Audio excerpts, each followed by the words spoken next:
Muvandimwe twaza Yezu umusaraba. Dore amasomo tugiye kuzirikanaho kuri iki cyumweru cya Mashami tariki 5 Mata 2020. Isomo rya mbere ryo mu gitabo cy'umuhanuzi Izayi, umutwe wa 50 umurongo wa 4 kugeza kwa 7. Zaburi ni ya 22. Isomo rya kabiri ryo mu Europa mutagatifu yandikiye Abanyafilipi, umutwe wa 2 umurongo wa 6 kugeza kwa 11. Ivanjili yanditswe na Matayo, umutwe wa 26 umurongo wa 14 kugeza ku mutwe wa 27.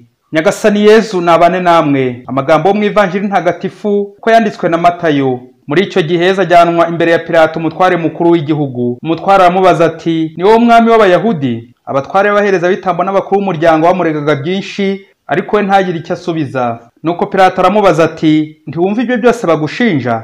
Nuko ntiyagira ijambo na rimwe amusubiza. Umutware biramutangaza cyane. Buri munsi mukuru umutware yari yaremereye kurekurira rubanda imfungwa imwe bishakiye. Ubwo hari imfungwa y'igihangange yitwaga Barabasi. Pilato arubwira rubanda rwakoranye ati, uwo mushaka ko mbarekurira ninde, Barabasi cyangwa Yezu bita Kristu? Nyamara yari azi ko bamutanze babitewe n'ishyari. Mu gihe yari yicaye mu rukiko aca urubanza, umugore we amutumaho ati, uramenye ntiwivange mu by'uwo muntu w'intungane, dore naraye ndose byinshi byambabaje bitewe nawe. Ariko abatware b'abahereza bitambo n'abakuru b'umuryango bemeza rubanda ko basaba Barabasi, naho Yezu bakamwicisha. Nuko rero umutware yongera kubaza ati, muri abo bombi uwo mushaka ko mbarekurira n'uwuhe? Baramusubiza bati, Barabasi. Pilato arababwira ati, naho se Yezu bita Kristu mugenze nte? Bose barasubiza bati, nabambwe ku musaraba. We ati, ikibi se yakoze ni ikihe? Ariko barushaho gusakuza bati, nabambwe ku musaraba. Nuko Pilato abonye ko ntacyo byunguye, ahubwo ko urusaku rushaho kwiyongera,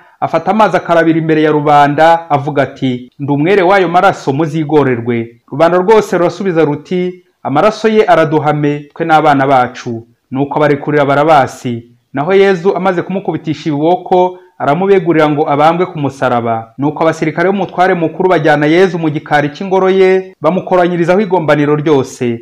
Baramwambura, bamwambika igishura gitukura, hanyuma baboha ikamba ry'amahwa barimutamiriza mu mutwe, bamufatisha n'urubingo mu kiganza cy'iburyo. Bagatera ivi imbere ye, bakamushungera bavuga bati, urakarama mwami w'Abayahudi.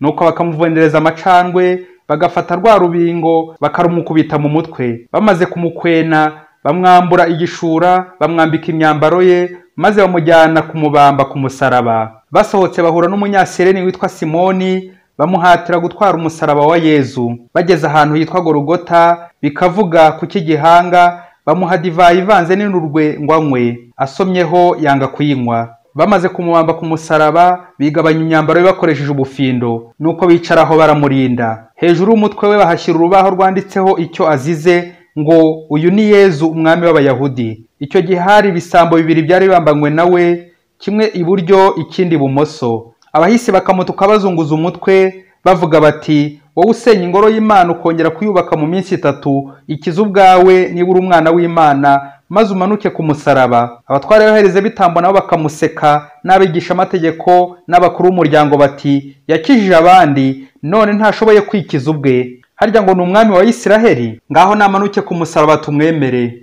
Yiringiye Imana, nimukize rero ubu nibimukunze, kuko yavuze ati, ndi umwana w'Imana. N'abambuzi bambanywe nawe bakamukwena batyo. Kuva ku isaha ya 6 kugeza ku isaha ya 9 hacura umwijima ku isi yose. Ahagana ku isaha ya 9 Yesu avuga mu ijwi riranguruye ati, Eli Eli lama sabakitani, bivuga ngo mana yanjye icyatumye unterana n'iki? Bamwe mu bari aho bamwumvise baravuga bati, aratabaza Eliya. Aho kanya umwe muri bo yiruka ajya gufata icyangwe, akivika muri divayi irura, maze agitunga ku rubingo, aramuhereza ngo anywe. Ariko abandi baramubwira bati, reka turebe niba Eliya aza kumukiza. Yezu yongera kurangurura ijwi cyane, nuko araca.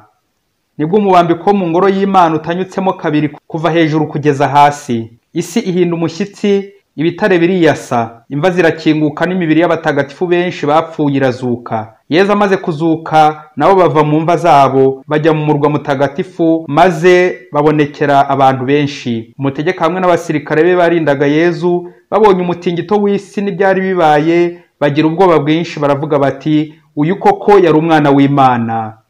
Bavandimwe, kuri iki cyumweru cya Mashami turatangira kuzirikana ko bare n'upfu bya Yezu bizatugeza kwizuka kuri Pasika. Ingingo remezo iragira iti, twaza Yezu umusaraba. Ku ruhande rumwe hari ibyishimo by'uko abayahudi bakiriye Yezu ubwo yinjiraga i Yerusalemu basasa amashami bati ozana ozana, harakabaho uje mu izina rya Nyagasani, Mesiya umucunguzi. Abayahudi bari biteze Mesiya uzaza nk'umwami w'iyi si akabakiza abanzi babo, akabarwanira intambara, bakigarura amahanga menshi. None siko bigenze, icyari sebusiyo ku bayahudi kibaye desebusiyo ku rundi ruhande. Ni akababaro kuko Yezu umwami araza kugaragaza ubwami bwe mu ishusho y'umugaragu wa Nyagasani ubabara, nk'uko twabyumvise mu isomo rya mbere bati nategeye umugongo abankubitaga, imisaya yanjye nyitegeza abamfuraga ubwanwa, uruhanga rwanjye sinaruhisha abantukaga bancira mu maso.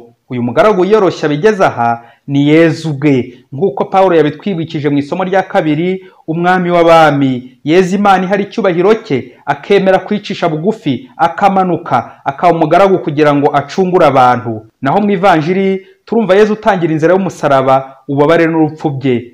Yezu yahetse umusaraba ari twagirira abanyabyaha kugira ngo adukize. Muvandimwe, mu gutwaza Yezu umusaraba muri iki cyumweru tugiye kuzirikana ku byiciro by'abantu babiri: abafatanyacyaha mu kugambanira Yezu n'abafatanye na Yezu mu gutwara umusaraba. Ingingo ya mbere: abafatanyacyaha mu rupfu rwa Yezu. Muri Afurika ya kure umukobwa yigeze akuramo inda, umwana amujugunya mu musarani. Nk'uko itegeko ryabivugaga muri icyo gihe, bahise bamukatira igifungo cy'imyaka 25. Nuko ababyeyi be bamugira inama yo kujurira, nuko urubanza barusubiramo. Urubanza rugiye kurangira habonekamwe abandi benshi bafatanyije na wa mukobwa gukuramo iyo nda. Abo naba umusore wayimuteye, umucuruzi wabahaga udukarito tw'udukingirizo n'ibinini ngo bataza gusama. Ababyeyi bamugira inama ngo ayikuremo batazaseba. Agakecuru kamuhaye ibyatsi byo kuyikuramo bikakananira. Muganga wagiye wayikuramo bigakunda. Umukobwa bicanaga mu ishuri wabonaga aciraguza agenda asaba uruhushya ngo ajye mu rugo, akamubonaho ibimenyetso ariko akamuhishira. Umugore wabatizaga inzu basambaniragamo na musaza we waragiye muri Amerika kuko yamuhamagaye ko atwite, aramwihorera ntiyagira icyo abikoraho. Urukiko rwemeza ko mu gihe rukiri gukomeza gukora iperereza ku muntu wese wagize uruhare mu rupfu rw'ako gahinja yakomezwa gushakishwa. Hagati aho ibyo byiciro byose byavuzwe bakaba bafunzwe, buri wese n'igihe bamukatiye. Abantu barenga 10 bafungirwa icyaha cyo gukuramo inda, kandi ari umukobwa umwe wari ugiye gufungwa wenyine. Ubufatanyacyaha ni bubi bavandimwe. Icyaha cyo gukuramo inda, icyaha cyo kwica, nta muntu umwe wagishobora kuko umuntu akomeye umwe ntiyamwishoboza, hagomba ibindi byihebe byinshi bimufasha, imbaga nyamwinshi. Abazwi baba bakeya kuko abatazwi bo baba banihishe. Nuko rero urupfu rwa Yezu rurimo abafatanyacyaha benshi. Reka dusuzumire hamwe nk'ibyiciro 6: Petero, Yuda, Kayifa, Pilato, rubanda, abasirikare. Petero kubera ubwoba yihakanye Yezu imbere y'abaja. Yezu ati iri joro isake itarabika uraba unyihakanye 3. Yuda kubera gukunda amafaranga yagambaniye Yezu avuga ati wonza guhobera nkamusoma, araba ari we mumufate. Kayifa abatwari n'abahereza bitambo n'inama nkuru bashakaga ibyo bamuhimbahimbira ngo bamwicishe, gusenya ingoro no kuyubaka mu minsi 3, ngo yatutse Imana, ngo akwiye urupfu, nuko amujyana kwa Pilato. Pilato wari umutware mukuru w'igihugu yategekeraga abanyaroma, yakomeje kugundira ubutegetsi n'icyubahiro ngo umugati utaza kumucika. Nuko abarekurira Barabasi, kandi yakaraba imbere ya rubanda atanze Yezu, kandi ni Pilato wari usigaje gusa gufata umwanzuro wa nyuma, none arakarabye yemeye urwo rupfu. Naho rubanda abashungerezi, nkuko banabivuga, ikigare nta bwenge kigira, ni banyamugi iyo bigiye, bagenda batera hejuru bamusonga bati nabambwe ku musaraba. Nguko kugenda ku mabwire n'ibinyoma nta bushishozi bashyizemo, bagashinyagurira Yezu. Naho abasirikare bakubitaga Yezu, baramwambura, bamwambika igitambaro gitukura n'ikamba ry'amahwa, bamuha n'urubingo, bamujyana kumubamba ku musaraba. Abasirikare nibo bashyize mu igikorwa cy'ububisha, baramwica.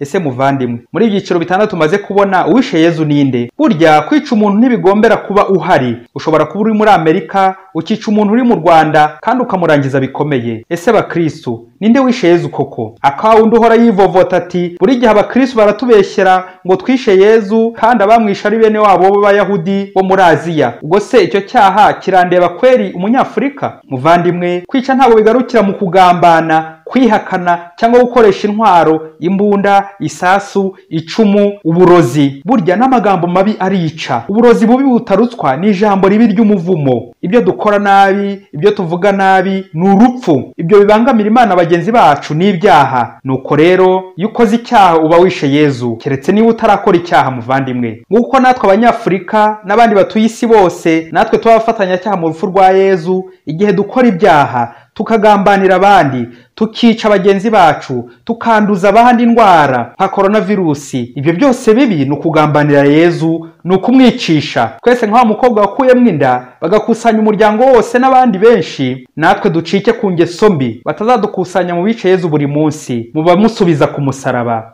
Ingingo ya kabiri, gutwaza Yezu umusaraba. Muri iki cyumweru gitagatifu, cyane cyane mu minsi y'inyabutatu Triduum Pascal, kuwa kane, kuwa gatanu no kuwa gatandatu mutagatifu, dutwaze Yezu umusaraba, bityo tuzagerane nawe kwizuka. Tuziyambaze cyane izi ngero nziza z'abantu bagumanye na Yezu muri iyi nzira y'umusaraba. Intumwa ze, wa mugore wa Pilato waburiye Pilato akanga kumwumva, Simoni w'umunyasirene wamutwaje by'umwihariko umusaraba, Yosefu wa Arimatiya wasabye umurambo we, Mariya Madalena, by'umwihariko Mariya nyina wa Yezu wababaye cyane agashavura agatwarana nawe umusaraba. Bavandimwe, turi mu kabara abatuye isi twese kubera iki cyorezo cya coronavirusi kiri kuyogoza abantu batuye isi. Muri iki cyumweru gitagatifu gihuranye n'iri kwirakwizwa ry'iki cyorezo, mu Kristu uzigomwa ibintu byose byagushimishaga, kurarikira ibihenze, kurarikira abantu n'ibintu, ucike ku ngeso mbi, urugomo n'imigambi mibisha, wirinde kandi urinde abandi kwandura. Maze dukomeze isengesho mu ngo zacu, dusengere hamwe n'umuryango wacu. Kandi muvandimwe, uzigomwe ku igaburo ryawe,